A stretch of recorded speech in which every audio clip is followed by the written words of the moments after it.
할렐루야. 여러분, 제가 이 자리에 서면서 가장 먼저 떠오른 생각이 뭔지 아십니까? 오늘만 같아라. 오후 찬양 예배가 오늘만 같아라. 여러분, 우리가 오늘 이 자리에 함께하는 이유는요, 항존지 선거를 위해서라기보다 하나님을 예배하기 위해서라고 저는 믿고 싶습니다. 여러분, 먼저 하나님을 전심으로 예배하실 수 있는 저와 여러분의 삶이 되실 수 있기를 바랍니다.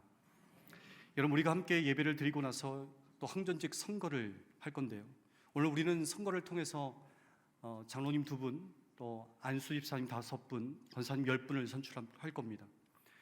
여러분, 신앙공동체에 이렇게 직분이 필요한 이유가 어디 있을까요? 오늘 본문 말씀을 통해서 우리 안에 그 이유가 분명히 세워질 수 있기를 바랍니다. 여러분, 사사기는 여러 사사들의 이야기를 기록한 책이죠. 사사는 하나님께로부터 부여받은 직분이었습니다. 여러분, 사사는 이스라엘 공동체 안에 왕이 세워지기 전까지 이스라엘 공동체가 건강하게 세워지도록 재판하고 다스리고 그리고 통치하는 역할을 감당했습니다. 그러니까 사사는 자기 소견에 옳은 대로 살아가던 시대에서 때로는 선지자로, 또 제사장으로, 때로는 통치자로 서서 이방 민족들로부터 이스라엘 공동체를 지켜내는 일을 했고요, 그뿐만 아니라 이스라엘 민족이 신앙 공동체로서 하나님을 온전히 예배할 수 있도록 그들을 이끄는 역할을 감당했죠. 여러분, 그런 사사로 세워진 사람들이 오늘 본문에 기록되어 있는 누구라고요? 돌라와 야힐입니다. 오늘 본문 1절에 보시면 먼저 돌라가 23년 동안 사사로 있었고, 그리고 이어서 야힐이 22년 동안에 사사로 있었다고 고백하죠. 여러분, 사사라고 하면 여러분은 누가 가장 먼저 떠오르십니까? 삼손이나 기드온이나 드보라 같은 사람들일 겁니다. 돌라와 야힐을 떠올리는 사람들은 아마도 없을 겁니다. 어떤 분들은 야, 돌라와 야힐도 사사였어? 그렇게 말하시는 분들도 있을 겁니다. 여러분, 사사로 23년 그리고 22년을 활동했다는 것은 결코 짧은 시간들이 아니었죠. 그럼에도 불구하고 성경에서 돌라와 야힐을 소개하는 것을 보면 너무나 간단하고 너무나 짧죠. 오늘 본문에 보시면 사사 돌라에 대해서 소개하는데, 그가 이사갈 지파였다는 것, 그리고 그런 그가 이사갈 지파의 땅이 아닌 에브라임 지파 땅인 3일에서 23년을 보냈다는 것, 이 두 가지를 말해주고 있습니다. 여러분, 이것만 가지고서는 사사로 살아간 돌라가 이스라엘 공동체 안에서 어떤 일을 했는지, 또 사사로서 하나님께서 맡겨주신 사명을 잘 감당했는지 알 수 없죠. 그러나 여러분, 사사기 9장을 살펴보시면 돌라가 얼마나 사사로서 잘 감당했는지를 추측해 볼 수 있습니다. 사사기 9장에 보시면 사사 기드온이 죽은 이후에 그의 아들 아비멜렉이 므낫세 지파와 그리고 에브라임 지파 경계에 있었던 이 세겜 땅에서 스스로 왕이 돼요. 여러분, 그런데 그런 아비멜렉이 왕이 돼서 이스라엘 공동체를 하나 되게 하고 또 외부의 적들로부터 공동체를 지켜낸 게 아니라 오히려 공동체를 혼란에 빠뜨렸습니다.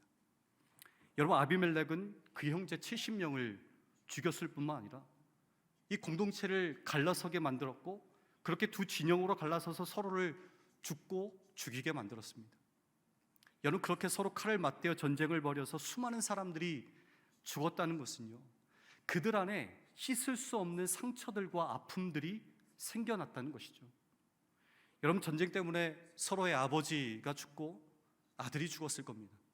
하나 되어야 될 공동체가 찢겨지고 또 깨어졌을 겁니다. 여러분, 아비멜렉 한 사람의 욕심 때문에 공동체 전체가 요동친 것이죠. 여러분, 우리나라도 70년 전에 일어났던 6.25 전쟁의 아픔이 아직도 가시지 않고 있죠. 남과 북이 여전히 대립하고 있고 서로를 향해서 날이 서 있습니다. 여러분, 바로 그런 상황 속에서 사사로 세워진 사람이 바로 이 돌라였습니다. 그리고 그런 돌라가 자기 고향이 아닌 문제의 중심에 서 있는 이 에브라임 지파로 간 겁니다. 여러분, 그 당시에는요, 자기 고향에서 삶의 터전을 잡고 기반을 잡는 시대였죠. 그런데 돌라는요, 에브라임 지파에 속한 사미를로 가서 그리고 거기에서 죽기까지 합니다. 여러분, 그가 그렇게 한 이유가 무엇이겠습니까? 하나님께서 연약하고 부족한 자기를 사사로 세우신 이유를 그가 분명하게 알고 있었기 때문이죠. 깨어지고 무너진 이스라엘 공동체를 다시 하나 되게 하는 일, 공동체 안에 생겨난 아픔과 상처들을 어루만지고 싸매는 일, 여러분, 이것이 하나님께서 돌라를 사사로 세우신 이유였습니다. 그래서 돌라는 분열과 갈등을 겪고 있는 공동체를 하나 되게 하기 위해서 분열의 한가운데로 그가 간 것입니다. 그리고 그 한가운데서 갈등을 봉합하고 다시 하나 되게 하는 그 사명을 죽을 때까지 감당한 것이죠. 반면에 오늘 본문에 소개되고 있는 또 한 사람, 이 사사 야힐을 보세요. 오늘 본문 4절에서 사사로 세워진 야힐을 어떻게 고백하고 있습니까? 성경에서 그를 소개하고 있는 건 아들이 30이고 나귀가 30이고 성읍이 30이라는 게 전부입니다. 주변에 영향력이 큰 사람이 있는지는 몰라도, 또 부자였는지는 몰라도, 여러분, 사사로서는 자격 미달이었죠. 여러분, 그래서 그런 야힐이 죽고 난 다음에 무슨 일이 일어났는지 보세요.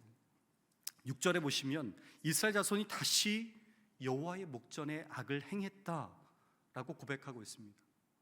여러분, 이 다시라는 말은 단순히 지난번에 악행을 되풀이했다는 뜻이 아니에요. 예전에 우상을 섬기는 그 정도의 수준이 아니었죠. 더 크게, 더 많은 우상들을 섬기는 그런 공동체가 됐다는 것입니다. 여러분, 이스라엘은 하나님을 예배하는 공동체입니다. 그런 이스라엘 공동체가, 그리고 그런 다음 세대가 인생에서 이 다시를 꺼내 들었다는 것은요, 어느 날 갑자기 그렇게 된 것이 아니죠. 야일이 사사로 22년 동안 있으면서 이스라엘 공동체 안으로 들어오는 이 죄악들을 막아내지 못한 것입니다.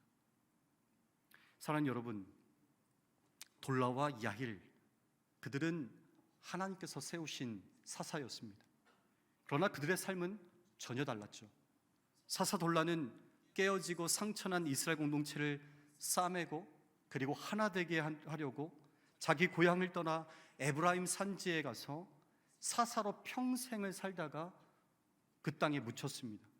반면에 야힐이 사사가 돼서 한 일이라고는 자신의 생명을 늘리는 게 전부였습니다. 여러분, 돌라와 야힐 중에서 여러분은 누구의 삶을 뒤따르고 싶으십니까? 여러분, 공동체를 어렵게 하는 사람들은 두 가지입니다. 아비멜렉처럼 하나님이 아니라 자기 생각, 자기 힘으로 그 자리를 차지하는 사람이나, 야힐처럼 하나님이 세우셨지만 사명대로 직분대로 살지 못하는 사람입니다.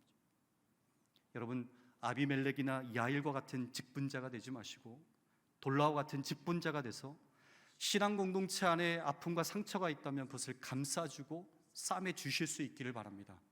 신앙 공동체가 온갖 우상과 세상의 가치관으로 판치는 세상 공동체가 되지 않도록 직분자로 또 사명자로 살아가실 수 있기를 바랍니다. 오늘 우리는 항전지 선거를 합니다.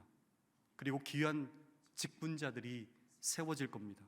부디 야일과 같은 직분자가 아니라 돌라와 같은 직분자로 기억되실 수 있는 저와 여러분의 삶이 되시기를 간절히 바랍니다.